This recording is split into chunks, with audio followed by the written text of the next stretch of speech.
वजीर आज़म नरेंद्र मोदी ने योगा डे की शानदार तकरीबात पर वजीर आला चंद्राबाबू नायडू को सराहा। उन्होंने नायब वजीर आला पवन कल्याण की भी काविशों की तारीफ की। मोदी ने कहा कि इन दोनों रहनुमाओं की मेहनत से योगा डे कामयाब हुआ। बैन अल-अक़वामी योगा डे को भरपूर अंदाज में मनाया गया। रियासत में अवाम की बड़ी तादाद ने योगा में हिस्सा लिया। योगा के फ़रोग़ में हुकूमत आंध्र प्रदेश का किरदार काबिले तहसीन रहा। मोदी ने नौजवानों में योगा की मकबूलियत पर खुशी का इजहार किया। उन्होंने कहा कि योगा को आलमी सतह पर फ़रोग़ देने की मुहिम जारी रहेगी। इतना अच्छा आयोजन किया है, मैं चंद्रबाबू नायडू गारू और पवन कल्याण गारू को बधाई देता हूं। आपके नेतृत्व में आंध्र प्रदेश ने योगांध्रा अभियान का एक शानदार इनिशिएटिव लिया। मैं विशेष तौर पर नारा लोकेश गारू के प्रयासों की भी विशेष प्रशंसा करना चाहता हूं। योग का सोशल सेलिब्रेशन कैसे होना चाहिए, समाज के हर वर्ग को कैसे जोड़ना चाहिए, ये उन्होंने बीते 1-1.5 महीने के इस योगांध्र अभियान में करके दिखाया। और इसके लिए भाई लोकेश अनेक अनेक बधाई के पात्र है। और मैं तो देशवासियों को भी कहूंगा कि ऐसे अवसरों को किस प्रकार से सामाजिक स्तर पर गहराई से ले जाया जा सकता है, भाई लोकेश ने जो काम किया है उसको एक नमूने के रूप में देखना चाहिए। साथियों, मुझे बताया गया है कि योगांध्रा अभियान से 2 करोड़ से ज्यादा लोग जुड़े हैं। पब्लिक पार्टिसिपेशन की यही वो स्पिरिट है जो विकसित भारत का मुख्य आधार है। विजुग में चंद्राबाबू नायडू ने खिताब करते हुए कहा कि योगा अब 175 ममालिक में राइज है। दुनिया भर में 12 लाख मकामात पर योगा की मश्क की जा रही है। उन्होंने बताया कि गुज़िश्ता रोज 22,000 कबायली तलबा ने गिनीज वर्ल्ड रिकॉर्ड कायम किया। ये रिकॉर्ड सूर्य नमस्कार के जरिए हासिल किया गया। नायडू ने कहा कि ये कारनामा कबायली तलबा की मेहनत और अज़्म का सबूत है। उन्होंने योगा की अहमियत को उजागर करते हुए अवाम को रोजाना योगा करने की तलकीन की। अब तक 1.44 लाख योगा इंस्ट्रक्टर्स ने खुद को रजिस्टर करवाया है। रियासत में योगा को फरोग देने के लिए मजीद इक़दामात किए जाएंगे। I thank Honorable Prime Minister for giving us the opportunity to host this event and gracing us with his presence today. Inspired by his vision, we organized a month-long Yogaandhra campaign by training more than 1.44 lakh yoga trainers, registering over 2.17 crore participants in 1.4 lakh locations, 3 lakh plus participants in single location, that is beautiful city of Visakhapatnam, from here 28 kilometers up to Bhogapuram, and issuing 1.7 crore certificates. We are proud to announce yesterday around 22,122 tribal students have achieved Guinness record for most people performing Surya Namaskar simultaneously. We congratulate them. Global competition has started in various aspects of yoga. Gachibowli stadium में आलमी ओम योगा भरपूर तरीके से मनाया गया। 21 जून 2025 को हैदराबाद के गुचीबाउली stadium में आलमी ओम योगा का शानदार इनेकाद हुआ। प्रोग्राम आयुष और महकमा सेहत के ज़ेरे एहतमाम मुनक़िद किया गया। इस इज्तिमाई योगा सेशन में 5,000 से ज़ायद अफराद ने शिरकत की, जिनमें तलबा, अफसरान और मुअज़्ज़िज़ीन शामिल थे। गवर्नर डॉक्टर जैष्णो देव वर्मा और वजीर सेहत दामोदर राजा नरसिम्हा भी मौजूद थे। वजीर सेहत ने योगा की जिस्मानी और ज़हनी सेहत पर इफादियत पर रोशनी डाली। रियासत भर में योगा को फ़रोग़ देने के लिए इंस्ट्रक्टर्स की तकर्रुरी और बाकायदा क्लासेस का ऐलान किया गया। नेचुरोपैथी और योग साइंसेज में पोस्ट ग्रेजुएट कोर्स शुरू करने का भी ऐलान किया गया।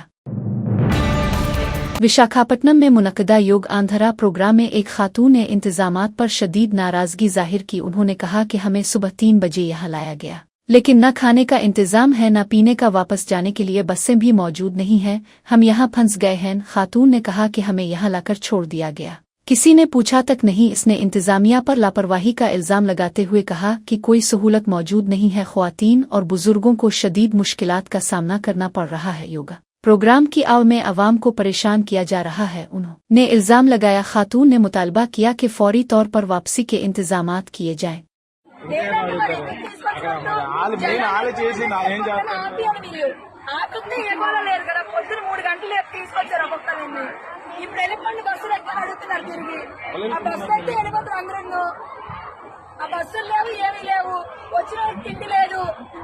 తీసుకొచ్చారు వేసుకున్నా ఎవరు పట్టించుకున్నారు లేరు. ఏ బ్లాక్ ఆ బ్లాక్ అందరూ ఇచ్చుకుంటున్నారు.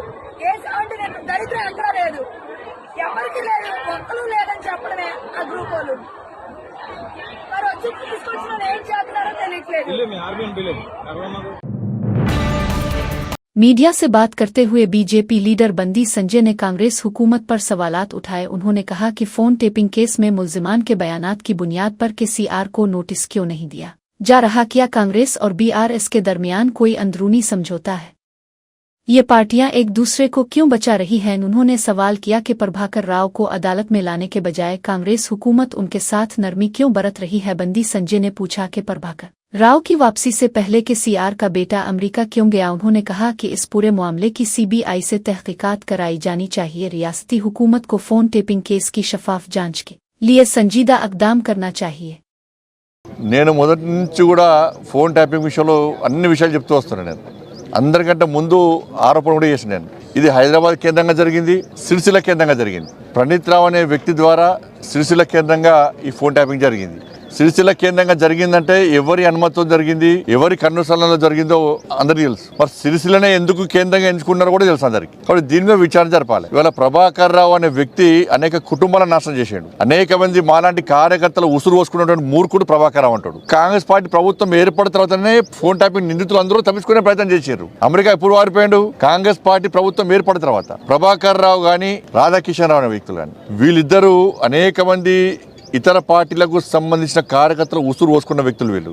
ఇవాళ ఇతర పార్టీ నాయకుల ఫోన్ ట్యాపింగ్ కాదు, బీఆర్ఎస్ పార్టీ నాయకుల ఫోన్ ట్యాపింగ్ కూడా చేసారు. భార్య భర్తలు ఫోన్ వినడమే, కొడుకు తల్లి ఫోన్ వినడమే, జడ్జిలు కూడా ఫోన్ ట్యాపింగ్ చేసారు. కాబట్టి దీన్ని సిబిఐకి ఇవ్వాల్సిన బాధ్యత రాష్ట్ర ప్రభుత్వం మీద ఉంది. ఎన్నికల సమయంలో సిబిఐ విచారణ జరపాలని ముఖ్యమంత్రి గారు కోరారు, రేవంత్ రెడ్డి గారు కోరారు. మరి వాళ్ళు ముఖ్యమంత్రి అయ్యారు. ఫోన్ ట్యాపింగ్ విషయంలో విచారణ తూతూ మంత్రంగా సాగుతున్నది. వాళ్ళు కేవలం అధికారులకే పరిమితం చేయకండి. రాధాకిషన్ రావు స్టేట్మెంట్ లో పెద్ద ఆయన కేసీఆర్ చెప్తే మేము ఫోన్ ట్యాపింగ్ చేస్తామని చెప్పి ఆయన స్టేట్మెంట్ ఇచ్చినప్పుడు నోటీస్ ఎవరికి ఇవ్వాలి? కేసీఆర్ కు నోటీస్ ఇవ్వాలి. సిరిసిల్ల ఎవరి కేంద్రంగా జరిగింది? కేసీఆర్ కొడుకు కేంద్రంగా జరిగింది. మరి వాళ్ళిద్దరికి ఎందుకు నోటీసులు లేరు? అంటే ప్రభుత్వం వాళ్ళని కాపాడే ప్రయత్నం చేస్తున్నది. మీ ఇద్దరి మధ్య ఉన్న రహస్య ఒప్పందం ఏంది? మన కేసీఆర్ కుటుంబం వల్ల ఎన్ని కుటుంబాలు నాశనమైనాయి, ఎంతమంది భవిష్యత్తు నాశనం చేశారు. 109 కేసులు పెట్టిరన్న మా మీద, 109 కేసులు. ఇదే ప్రభాకర్ రావు అనే వ్యక్తి సీఎంఓ ఆఫీసును అడ్డగా వేసుకొని నాలాంటి అనేక మంది నాయకుల కార్యకర్తల ఫోన్లు వినుకుంటూ, జడ్జిల ఫోన్లు వినుకుంటూ, మా సొంత విషయాలు వినుకుంటూ ఏ విధంగా రాజీనామాన పెట్టిండు, ఏ విధంగా ఉసురు పోసుకున్నాడో తెలంగాణ సమాజానికి అంతా తెలుసు. ఇలా కోర్టు నుంచి ఉత్తర్వులు తెచ్చుకొని అమాయకంగా గడ్డం పెంచుకొని ఓ నీతివంతుల లెక్క, సిన్సియర్ ఫెలో లెక్క నటిస్తే ఎవరు నమ్మడు ప్రభాకర్ రావు అనే వ్యక్తిని. నేను ప్రభుత్వాన్ని మళ్ళీ చెప్తున్నాను, మీరు ప్రభాకర్ రావు అనే వ్యక్తికి ఈ రాచ మర్యాదలు ఇచ్చిన బంద్ చేయరు. ఫస్ట్ వాళ్ళ కోర్టు ఇతరు ఇచ్చినప్పుడు మనదే కోర్టును రాష్ట్ర ప్రభుత్వం ఎందుకు సంప్రదించలే? ఇలా రాష్ట్ర ప్రభుత్వము ఎందుకు పిటిషన్ వేయలే?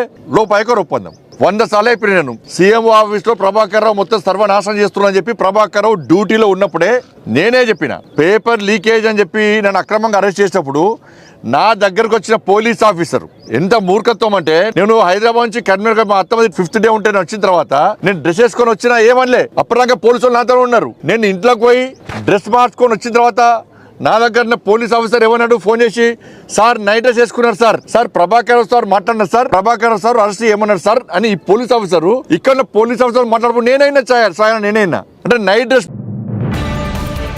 एमएलए कोशक रेड्डी वार्निगल कुंवारी मामले में गिरफ्तार हुजूराबाद के बीआरएस एमएलए पदी कोशक रेड्डी को 21 जून 2025 को शमशाबाद एयरपोर्ट से गिरफ्तार किया गया। उन्हें वार्निगल के सूबेदारी पुलिस ने कुंवारी मालिक को धमकाने के इल्जाम में हिरासत में लिया। बाद में उन्हें वार्निगल मुंतकिल किया गया और उन पर आईपीसी की दफा 308(2), 308(4) और 352 के तहत मुकदमात दर्ज किए गए। बीआरएस के वर्किंग सदर के टी रामा राव ने गिरफ्तारी की मजम्मत करते हुए इसे सियासी इंतकाम करार दिया। उन्होंने इल्जाम लगाया कि वजीर आला रेवंत रेड्डी अपोजिशन लीडरों को निशाना बनाने के लिए इख्तियारात का गलत इस्तेमाल कर रहे हैं कि टीआर ने कोशक रेड्डी की फौरी रिहाई का मुतालबा किया। उन्होंने कहा कि ये केस अदालत में कायम नहीं रहेंगे और बीआरएस सियासी जिदोजहद जारी रखेगा। దేనికోసం చేస్తారు? అసలు నేను చేసిన తప్పేంటిది, నేను చేసిన అన్యాయం ఏంటి? ప్రజల కోసం బరాబర్ ఆ క్వారీలో ఇబ్బంది అవుతుంది, ఇల్లీగల్గా నడుస్తుంది క్వారీ। అది రేవంత్ రెడ్డి బేనామీ, సీతక్క బేనామీ, కడియం శ్రీహరి బేనామీ, ఎమ్మెల్యే నాగరాజ్ బేనామీ, వాళ్ళ బేనామీలకి కొన్ని ఇందులో రాస్తాడు। ఇదేం పద్ధతి? అసలు ఇదేం నాకు నోటీస్ ఇవ్వకుండా మీరు ఎట్లా అరెస్ట్ చేస్తారు? రేవంత్ రెడ్డి చెప్తే మీరు అరెస్ట్ చేస్తారు? రేవంత్ రెడ్డి చెప్తే మీరు అరెస్ట్ చేస్తారా? రేవంత్ రెడ్డి ఇదే కాదు కదా, రేవంత్ రెడ్డి మీ జీతం మీద రేవంత్ రెడ్డి ఇస్తలేదు కదా, ఇదేం పద్ధతి? ఇది పద్ధతి కాదు కదా, ఇదేం పద్ధతి? ఇది పద్ధతి కాదు కదా, ఇది పూర్తిగా అన్యాయం। రేవంత్ రెడ్డి గారు పెట్టుతున్న అక్రమ కేసు ఇది।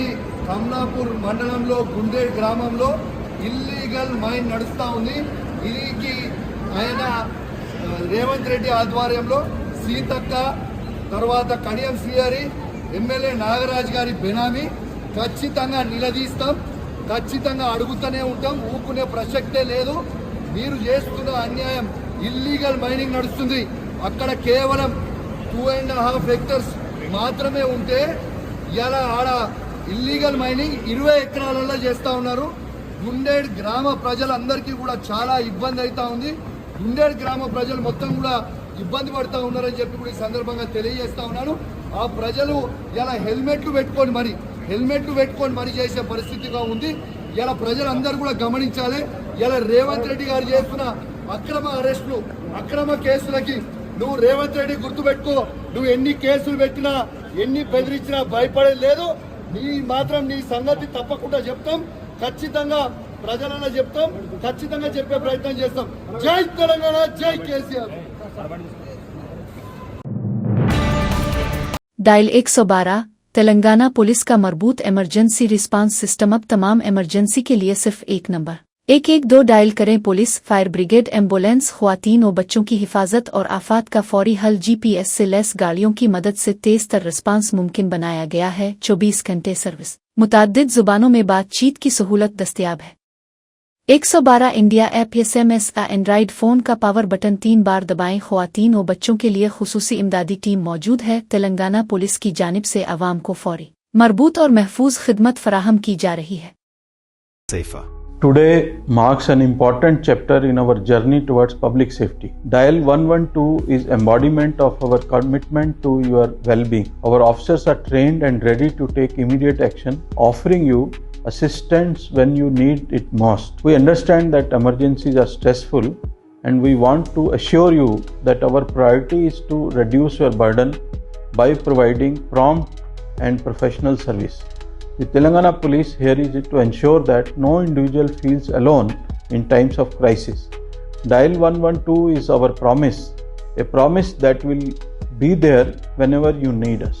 Dial 112 is more than just a number, it is a symbol of our commitment to your safety. Whether you are facing an emergency or simply need assistance, Dial 112 is here to provide a swift, effective response. Telangana Police, along with our emergency partners, are dedicated to serving you around the clock, ensuring that help is always within reach. फिल्मों की shooting में मजदूरी करने वाले 2 अफराद को motorcycle चोरी के इल्जाम में गिरफ्तार किया गया। नमर्थी श्रीकांत 32, करिश्ना नगर और ई नवीन 22 अपुल से ताल्लुक रखते हैं। बंजारा हिल्स पुलिस ने उन्हें शहर भर में बाइक चोरी के कई मामलात में मुलव्वस पाया।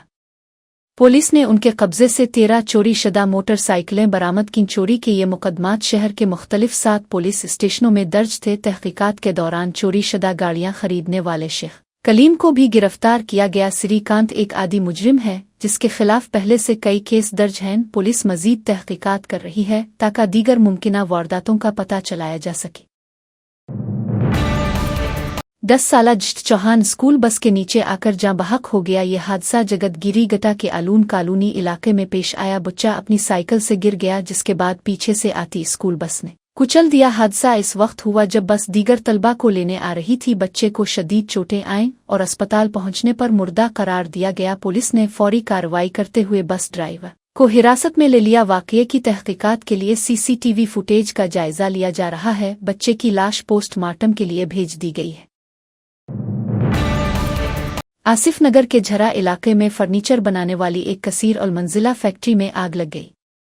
यह वाकया हफ्ता की सुबह तकरीबन 4:20 बजे पेश आया, जिसके बाद इमारत धुएं से भर गई। इमारत में मौजूद 13 मजदूरों ने छत पर चढ़कर अपनी जान बचाई। फायर ब्रिगेड और डिजास्टर रिस्पांस टीमें एम्बरपेट, गोलीगोड़ा और असेंबली फायर स्टेशन से फौरी मौके पर पहुंची। तकरीबन 1 घंटे की जिदोजहद के बाद आग पर काबू पा लिया गया। तमाम मजदूर बहिफाजत रेस्क्यू कर लिए गए। किसी जानी नुकसान की इत्तला नहीं मिली। आग लगने की असल वजह जानने के लिए तहकीकात जारी हैं। हुक्काम ने मुतासिरा फैक्ट्री की सिक्योरिटी और हिफाजती इक़दामात का जायजा लेना शुरू कर दिया है।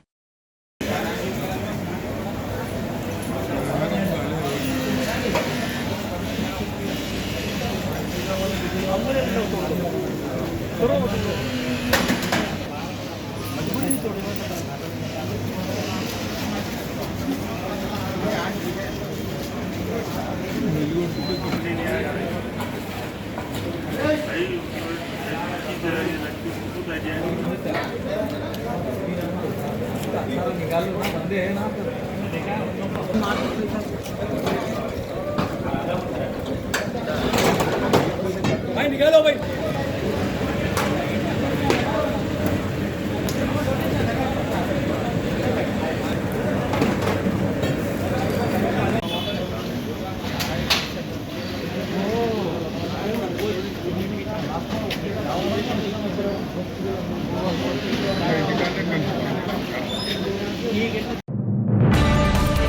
एक सनती यूनिट में खौफनाक आग भड़क उठी है। आग के शोले तेजी से बुलंद हो रहे हैं और तेजी से फैल रहे हैं। घना धुआं पूरे इलाके को अपनी लपेट में ले चुका है।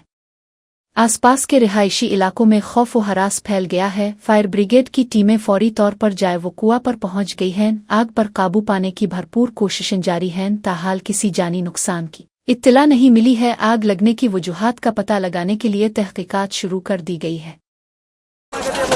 ध्यान आप मैं फोन ही नहीं उठा रहा हूँ।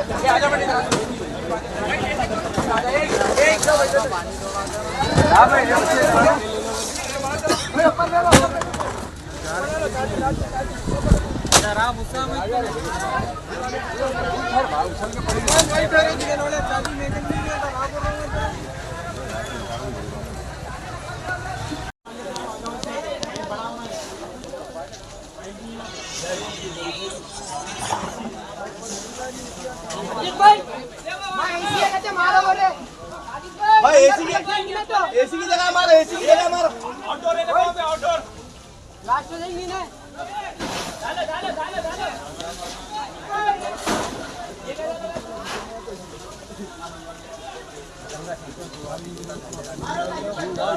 फायर हो गए अभी लगी जिसको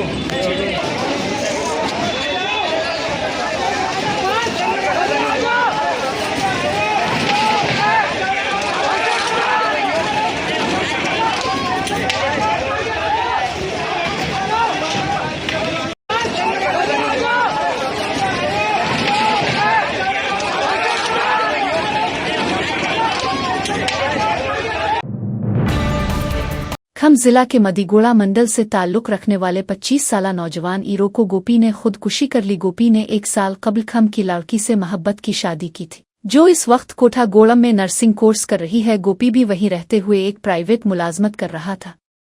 हाल ही में शराब पीकर गाड़ी चलाने पर वो ड्रिंक एंड ड्राइव में पकड़ा गया। पुलिस ने फोन करके इसे अदालत में हाजिर होने और जुर्माना न भरने पर जेल जाने की वार्निंग दी।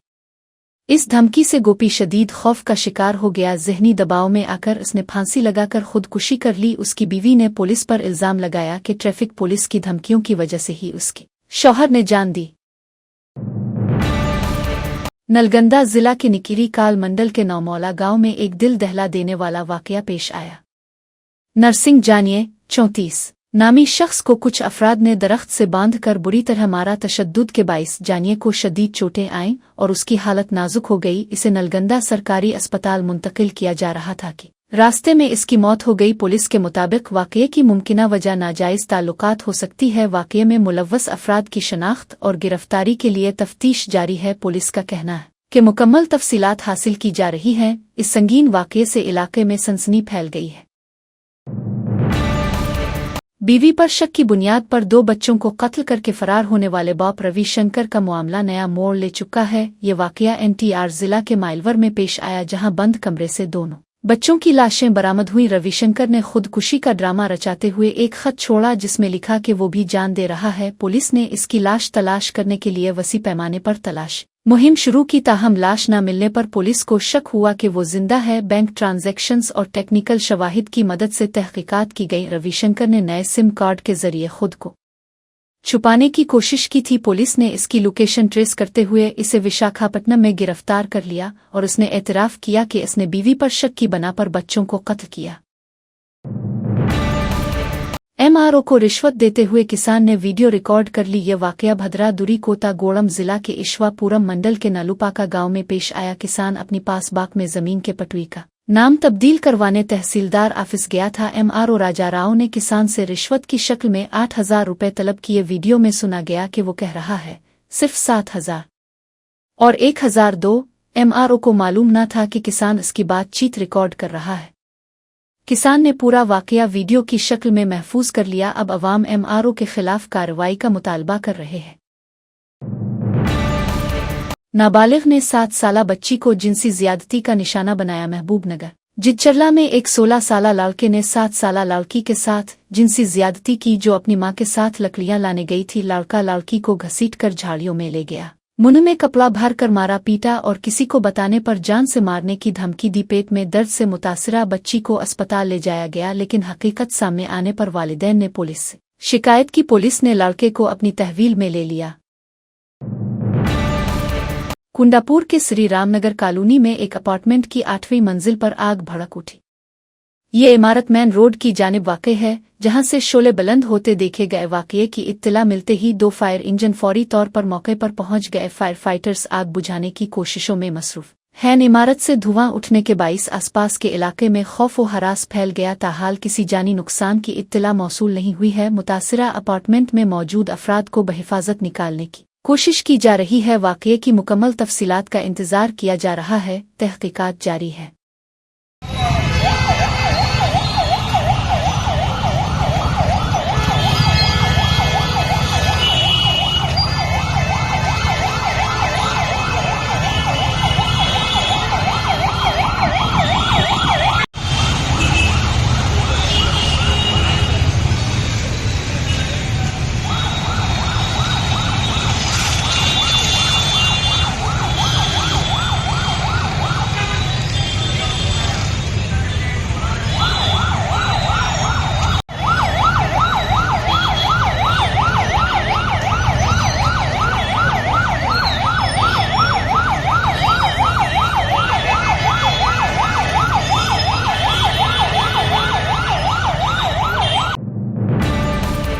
सतिया वीदो तिरुपति स्पेरी पैकेजिंग यूनिट में शदीद आग भड़क उठी। आग लगने से फैक्ट्री में धुआं और शोले तेजी से फैल गए। वाकया की इत्तला मिलते ही फायर ब्रिगेड की गाड़ियां मौके पर पहुंच गईं। फायर फाइटर्स आग पर काबू पाने की भरपूर कोशिश कर रहे हैं। फैक्ट्री के मुलाजमीन को बहिफाजत बाहर निकालने का काम जारी है। ताहाल किसी जानी नुकसान की इत्तला मौसूल नहीं हुई है। आग लगने की वजह का पता नहीं चल सका। तहकीकात शुरू कर दी गई हैं। इलाके में खौफ व हरास फैल गया और सिक्योरिटी बढ़ा दी गई है।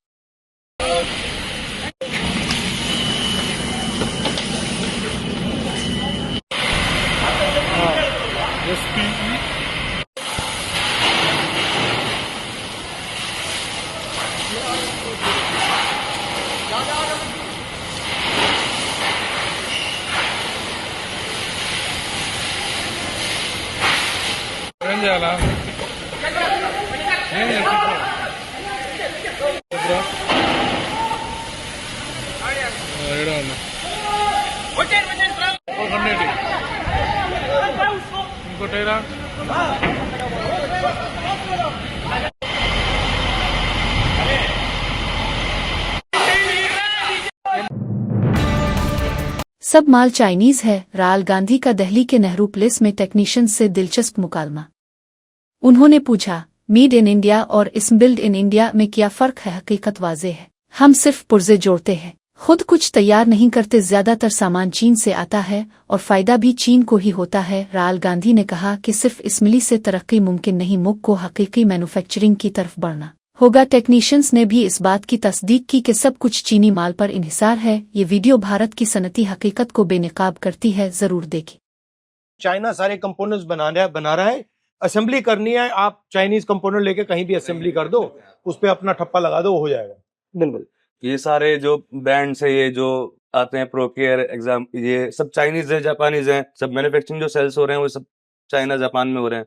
तो अगर आपके पास फाइनेंस होता, हाँ, और कंपोनेंट्स तो आप खरीद सकते, तो आप ये पूरा का पूरा फोन आसानी से बना सकते, अगर आपके पास बैंक का फाइनेंस होता। बैंक का फाइनेंस भी चाहिए और साथ में टीम भी चाहिए। हाँ, बट टीम तो आपकी है यहाँ पे, नहीं उसके लिए मशीनरी भी चाहिए होगी, असेंबली की मशीनरी, बट बैंक का फाइनेंस होगा तो प्रोडक्ट आ जाएंगे, इजीली हो जाएगा। इसको असेंबल करना इतनी मुश्किल चीज नहीं है। नहीं, वो तो इजीली है, असेंबल करना मुश्किल है, मैन्युफैक्चर करना टफ है, जिसके लिए एक प्रॉपर टेक्निक चाहिए होती है। जो पार्ट्स बन रहे हैं वो कॉम्प्लिकेटेड है, मगर पार्ट्स को जोड़ना बहुत इजी है हमारे लिए। तो इसमें दो आइडिया है ना, एक है मेड इन और दूसरा है असेंबल्ड इन। हाँ, असेंबल्ड इन मतलब छोड़ दिया, स्पेयर पार्ट आपके पास है, आप कहीं से भी अपने सोर्सेज से लेके आ रहे हैं और वो अब मैं असेंबली कर सकते हैं। जैसे गाड़ी के सारे पार्ट्स आए, आपने खरीदे और आपने ठक ठक ठक ठक ठक जोड़ दिए। दूसरा है कि भैया गाड़ी के सारे पार्ट्स बनाए और फिर जोड़े। बट ये कॉन्सेप्ट, ये फर्क लोगों को नहीं मालूम। लोग सोचते हैं कि भैया मेड इन और असेंबल्ड इन एक ही चीज, बट बिल्कुल अलग चीज, बहुत अलग। और फ्रेंकली अगर हम कहें, रोजगार मेड इन से बनता है, रोजगार असेंबल्ड इन से नहीं बनता। जो मेड इन है वो मैन्युफैक्चरिंग है, और जो असेंबल्ड इन है वो ट्रेडिंग है। वो ट्रेडिंग हो रही है कि मैंने माल लिया, उसको जोड़ा और फिर बेचा, और मैंने उसका मार्जिन खाया। राइट, मैं असेंबल कर रहा हूँ, आप बना रहे हो, मैं मैन्युफैक्चरर हूँ, आप मैन्युफैक्चरर, मैं असेंबलर हूँ, तो आप जीतोगे ही जीतोगे। मेरे पे मैन पावर भी है, पूरा इक्विपमेंट पावर भी है, नॉलेज पावर भी है, नॉलेज आपके हाथ में। तो जब तक मैं मैन्युफैक्चरिंग में नहीं जाऊंगा, तब मैं आपसे पीछे रहूंगा। वो हम इंडिया में अपना मैन्युफैक्चरिंग कंपनीज वगैरह खोले, जिससे कि लोगों तक रोजगार भी पहुंचेगा, तो हमारे पैसा भी हमारे देश पे ही रहे। अच्छा, जो कोरियन वाले फोन है, सैमसंग वाला, वो भी पूरा अंदर से चाइनीज है। जो मैन्युफैक्चरिंग है, जो सैमसंग की, बेसिकली ये चाइनीज ने सेलफोन की, लैपटॉप की पूरी लपेट रखी है मार्केट। चाइना ने पूरा